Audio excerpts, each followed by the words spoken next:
Hello everyone. आज आप लोगों के साथ मैं मैनिफेस्टेशन के बारे में कुछ बात शेयर करना चाहती हूँ। ध्यान से सुनिएगा। देखिए, यूट्यूब में या कोई भी सोशल मीडिया में मैनिफेस्टेशन के बारे में बहुत लोग, बहुत यूट्यूबर या बहुत टैरो रीडर्स, एस्ट्रोलॉजर्स बात करते हैं। आप लोग सुनते हैं, आप लोग फॉलो भी करते हैं। मेन प्रॉब्लम कहाँ होता है, मैनिफेस्टेशन क्यों नहीं हो रहा है, किसी किसी का हो जाता है, किसी किसी का नहीं हो रहा है, क्यों नहीं हो रहा है, ये बात समझने के लिए हम लोगों को प्रैक्टिकली कुछ चीज़ समझना होगा।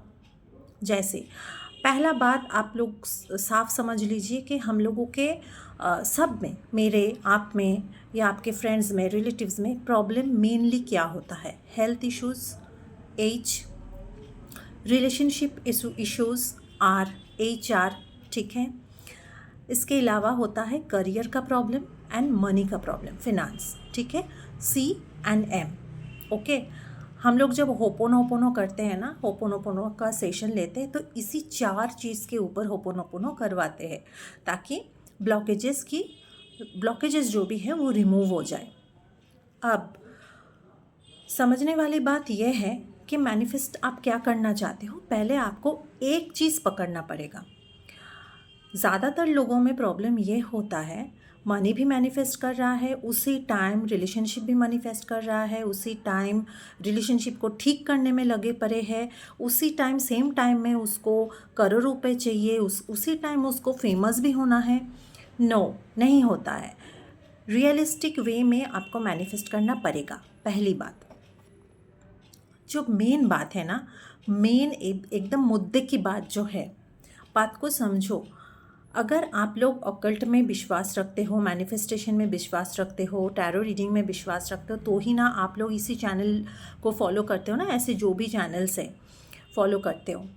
तो ऑकल्ट में मेन चीज़ क्या है? मेन चीज़ क्या है? मेन है एस्ट्रोलॉजी, जो हमारे वैदिक एस्ट्रोलॉजी है। एंड वैदिक एस्ट्रोलॉजी में जो पराशर मुनि ने लिख के गए थे, जैसे वो लिख के गए थे वही मेन है, वो बाप है, ठीक है। एस्ट्रोलॉजी सारे ऑकल्ट में जो भी रेमेडीज़ वगैरह ये वो प्रेडिक्शन है, वैदिक एस्ट्रोलॉजी बाप है, ये आप समझ लो। अब वैदिक एस्ट्रोलॉजी में मेन क्या है? आपका कर्म का फल, ठीक है।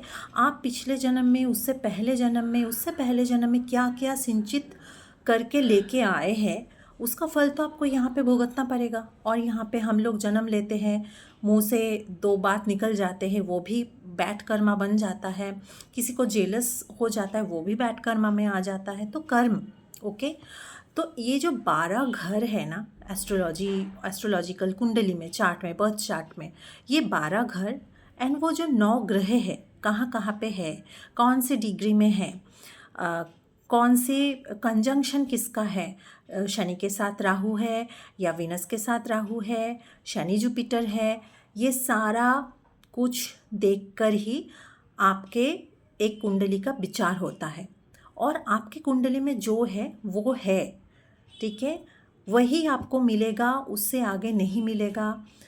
और अगर आपको मिलना है और आपका मैनिफेस्टेशन बहुत जल्दी हो रहा है, तो वो भी आपके कुंडली में है।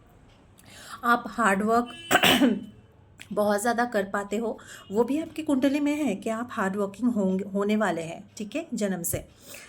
सो ये सारा कुछ ना कुंडली में होते हैं। अब आप लोग पूछोगे कि तो इतना सारा मैनिफेस्टेशन टेक्निक या रेमेडी जो हम लोग करते हैं, वो क्या नहीं होता है? होता है। कैसे होता है? मैनिफेस्टेशन या टेक्निक, कोई भी रेमेडी बोलो, जो एस्ट्रोलॉजिकल रेमेडी भी अगर मैं कोई क्लाइंट को दे रही हूँ या कोई एस्ट्रोलॉजर दे रहे हैं, टैरो रीडर दे रहे हैं, या आप लोग खुद से कुछ मैनिफेस्टेशन का टेक्निक कर रहे हो, उसका मतलब ये है कि आप समझ लो कि बाहर साइक्लोन हो रहा है और आप घर में हैं, आप महफूज हैं, बट बाहर जो तबाही हो रहा है वो हो रहा है, ठीक है। वो आप ख़त्म नहीं कर सकते, वो आप स्टॉप नहीं कर सकते हो। आप बाहर जाओगे दुकान बंद मिलेगा। घर में आप महफूज हो, बाहर जाओगे दुकान बंद मिलेगा, बसेस नहीं चल रहा होगा, ऑटो रिक्शा नहीं चल रहा होगा, तो वहाँ पे आपका दिक्कत हो गया, वहाँ पे आपको एक डेस्टिनेशन से दूसरे डेस्टिनेशन में जाने में दिक्कत हो गया, ब्लॉकेजेस हो गया। मतलब ये आपका होना ही था। ओके, ये आपका होना ही था लाइफ में। ऐसे ही लाइफ के खुद के कुंडली के हिसाब से आपके लाइफ में जो होना है वो होगा ही। रेमेडी लेने का मतलब है वो एक छतरी की तरह होता है, अम्ब्रेला। ओके, तूफान होगा, बारिश होगा, भीगोगे आप, बट आधा भीगोगे, पूरा नहीं। कुछ हद तक 50% आप महफूज रहोगे। यही है रेमेडी का मतलब, ये है मैनिफेस्टेशन का मतलब। ये मैनिफेस्टेशन का मेन, आप अगर बहुत अच्छे से समझ पाओगे ना मैनिफेस्टेशन, तो ये इसका मतलब ये है कि आप प्रे कर रहे हो।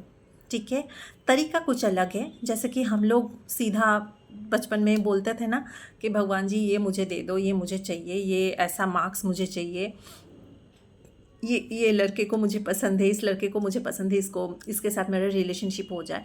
तो वो सीधा ना बोल के हम लोग मैनिफेस्टेशन का तरीके का बहुत तरीका है, उस तरीके को हम लोग उठाते हैं एंड हम लोग मैनिफेस्ट एक टेक्निक के हिसाब से करते हैं, वो भी एक प्रेयर ही है। ओके, अब दो चीज़ काम करता है। कुंडली तो जो है वो होगा ही, चाहे आप पास्ट लाइफ रिग्रेशन कर लो, चाहे आप कुछ भी कर लो, वो चीज़ आपके जड़ से उखड़ेगा नहीं। जो कर्म है वो कर्म होगा, आपका होना ही है। कम हो सकता है, कम कैसे होगा? मैनिफेस्टेशन, प्रेयर में बहुत ज़ोर है, बहुत ज़ोर है कि भगवान भी मान जाते हैं। ठीक है, तो ये आप प्रेयर या मैनिफेस्टेशन से कर सकते हैं। उसके साथ आपको एक रियलिस्टिक मैनिफेस्टेशन या प्रेयर या दिमाग में एक फोकस सेट करना पड़ेगा जो बहुत प्रैक्टिकल हो। ये ना कि मैं 1 करोड़ का लॉटरी जीत जाऊँ और पूरा ज़िंदगी सेट, नहीं, ऐसा नहीं होता है। शॉर्टकट में कुछ नहीं होता है, और शॉर्टकट में जिसका होता है ना, वो भी कुंडली में उन लोगों का लिखा होता है कि इस बंदे का तो शॉर्टकट में होगा। ठीक है, कोई लोग होता है, उन लोगों को बहुत मेहनत करना पड़ता है, उसके बाद उसको सक्सेस मिलता है, वो भी कुंडली में होता है, कुंडली के बाहर कुछ नहीं। और लोग ऐसे हम उस दिन सुन रहे थे, एक टैरो रीडर बोल रहे हैं कि कुंडली मत दिखाओ, कुंडली में टाइम ठीक नहीं रहता है, प्रेडिक्शन लो, साइकिक से प्रेडिक्शन लो। नो, कुंडली is main, birth chart main है। चाहे आप वेस्टर्न एस्ट्रोलॉजी दिखाओ या वैदिक एस्ट्रोलॉजी देखो, एस्ट्रोलॉजिकल जो चार्ट होता है, ये 9 प्लैनेट तो हर कोई मानता है, हर कोई मानता है। और 9 प्लैनेट के अलावा इससे पावरफुल कुछ है नहीं। इससे पावरफुल कुछ है तो वो आपका मेहनत है, आपका लगन है, आपका प्रेयर है। बट आपका जो होना है, जो लिख के आए हो आप, वो तो होगा ही। यही आपको समझना पड़ेगा। ठीक है, रियलिस्टिक रह के आपको और एक टाइम में एक करो। ठीक है, मतलब अगर मनी मैनिफेस्ट कर रहे हो, फिनांस या फिनेंशियल सिक्योरिटी मैनिफेस्ट कर रहे हो, तो वही करो सिर्फ। उसी के साथ आप मल्टीपल मत लो कि मुझे घर भी चाहिए, मुझे फ्लैट भी चाहिए, फ्लैट ख़रीदना है, मुझे अपार्टमेंट में हाई राइज में जाना है, मुझे गाड़ी भी ख़रीदना है, मेरा शादी भी अभी करना है और मेरे पसंदीदा पर्सन से ही करना है, ऐसा नहीं।